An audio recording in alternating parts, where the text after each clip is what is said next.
O Acre vem enfrentando essa seca, né?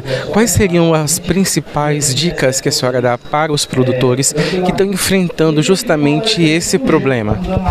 Inicialmente, né, o bovino ele é um animal ruminante, então de toda e qualquer forma ele necessita de forragem, né? Então pensar em estratégias de reserva de forragem, seja na forma de silagem, seja na forma de feno, ou mesmo pasto diferido, ou capineira, né, plantar e colher e ofertar esse animal, de fato ele faz muita diferença. E, logicamente, em conjunto, utilizar a suplementação, né, utilizar de rações fareladas, e aí, claro, cada caso é um caso, né, cada produtor tem a sua realidade, e para poder indicar, aí teria que ter a particularidade de cada propriedade.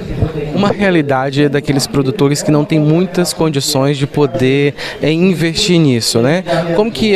Como que vocês podem ajudar esses tipos de produtores a utilizar as técnicas, os serviços mais em conta? Olha, nesse caso, o que a gente sempre tenta, né, tanto aplicar em sala de aula quanto levar isso para os nossos alunos e para o pessoal do campo, inicialmente é começar a fazer um controle zootécnico da fazenda, né?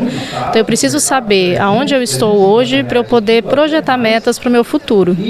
Quando eu não sei onde eu estou, é muito difícil eu planejar onde eu quero chegar. Então a primeira coisa é tentar se organizar, né, com a coleta de dados para saber aonde que vem esse dinheiro está sendo, vamos dizer assim, desperdiçado, ou ele poderia ser reaplicado de uma forma mais eficiente. Muitas vezes o produtor, às vezes, ele deixa de ofertar uma dieta ou mesmo um sal melhor para o gado, achando que está economizando, mas no fundo essa conta ela chega mais tarde. Agora, professor, o Acre, ele sempre vem naquele lance assim das máximas, né? Seca demais, chuva demais. A chuva demais também seria um problema, né, pro campo? Sim, quando a gente tem, no caso, muita água, a depender da ração, do suplemento que você fornece, se você não tem um coxo coberto, por exemplo, você vai ter um desperdício muito grande. Então, muitas vezes como é que eu vou dizer, a preocupação ou o investimento em instalações um pouco melhores, né, estratégias, você depois é aquele investimento a longo prazo que ele te retorna com menos desperdício. Como eu comentei há pouco, né, às vezes você sabendo, fazendo esse controle, né, de quanto que os animais estão comendo, como que está sendo ofertado esse alimento, você consegue enxergar gargalos de desperdício e isso já reduzir essa perda de dinheiro, vamos dizer assim, né? E de fato nas chuvas você precisa ter um controle muito melhor, porque o desperdício também ele pode ser maior. Tá? Quais as características que a senhora poderia citar sobre a pecuária acreana e como que essa seca, esse período de estiagem, ela tem prejudicado o pasto acreano?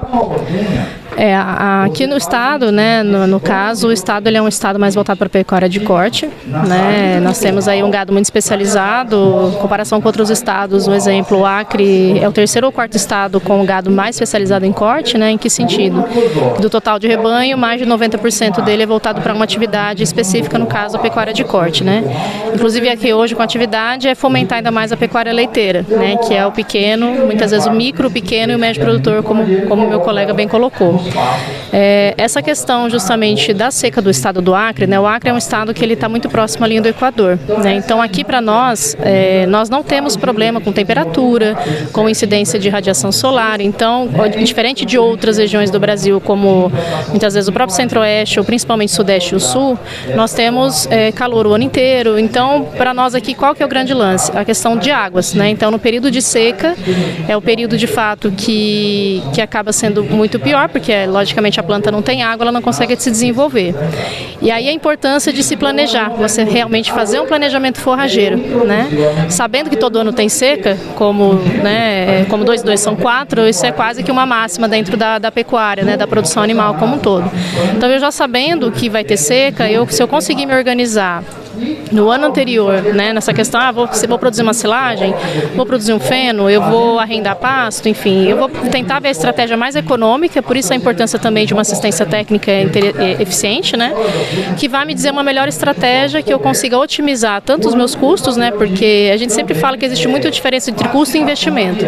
Tem coisa que no primeiro momento a gente fala é custo, mas se você pensar a longo prazo é um investimento. Eu acho que essa virada de chave que ela precisa ser feita principalmente ali na mentalidade de quem produz, né? Não dá para pensar apenas no hoje, a gente precisa pensar, a pecuária como um todo ela é uma atividade meio que de médio e longo prazo, então eu preciso, tudo que eu faço hoje eu vou sentir muitas vezes, alguns meses depois, enfim, então, e isso é importante, porque às vezes eu posso produzir muito nas minhas águas, pensando em leite, mas se eu não faço um planejamento forrageiro na minha seca, eu vou ter problemas e, consequentemente, eu vou ter falta de dinheiro em casa, vou passar necessidade e isso não pode. Então, quando a gente está na época das vacas gordas, vamos dizer assim, né, é o momento que a gente precisa se planejar, organizar financeiramente para fazer esse pezinho de meio para passar esse período seco um pouquinho melhor.